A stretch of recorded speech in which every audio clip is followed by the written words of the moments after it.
ആ കാറിൽ വന്നത് ദീപു വിളിച്ചതനുസരിച്ച് ജോഷിയായിരുന്നു. അങ്ങനെ അവൻ ഗേറ്റ് തല്ലിപ്പൊളിച്ച് ദീപുവിനെയും കൊണ്ട് പുറത്തേക്ക് വന്നു.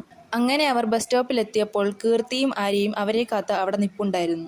അങ്ങനെ അവർ തേക്കടിയിലെ റിസോർട്ടിലേക്ക് ഒരുമിച്ച് യാത്രയായി. അവരറിയാതെ അവർക്കൊപ്പം ആനിയും യാത്രയായി.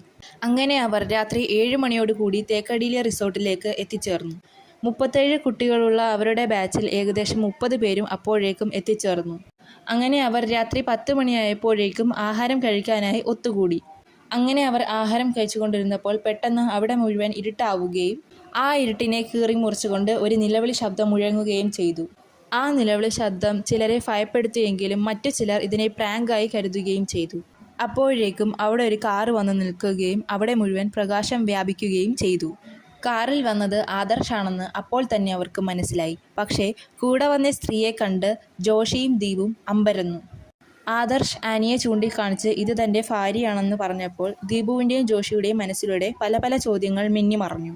ദീപുവും ജോഷിയും അവിടെ നിന്ന് അപ്പോൾ തന്നെ മാറി നിൽക്കുകയും ഇതിൽ എന്തൊക്കെയോ ദുരൂഹതകളുണ്ടെന്ന് പറയുകയും ആദർശിൻ്റെ ഭാര്യയാണ് ആനിയെങ്കിൽ പിന്നെ ഞാൻ ദുബായിൽ കണ്ടതും കീർത്തി ലണ്ടനിൽ കണ്ടതും ആരെയാണെന്ന് ജോഷി ദീപുവിനോട് ചോദിച്ചു.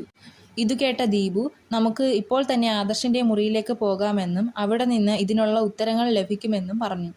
അപ്പോൾ ഇതേ സമയം ദീപുവിൻ്റെ വീട്ടിൽ അവൻ്റെ ഭാര്യ പ്രിയ വെളിയിൽ എന്തോ ഒരു നിലവിളി ശബ്ദം കേട്ട് ഞെട്ടി എഴുന്നേറ്റ് പുറത്തേക്ക് നോക്കി. അപ്പോൾ ഈ സമയം പുറത്തെ ജനലിലൂടെ കണ്ണുകളിൽ നിന്ന് രക്തവും വായിൽ തേറ്റപ്പല്ലുമുള്ള ഒരു ഭയാനക രൂപത്തിലുള്ളൊരു സ്ത്രീ പ്രിയയെ ദേഷിച്ചു നോക്കി നിൽക്കുകയായിരുന്നു. ഈ കഥ എല്ലാവരും ലൈക്ക് ചെയ്ത് സബ്സ്ക്രൈബ് ചെയ്ത് സപ്പോർട്ട് ചെയ്യണേ.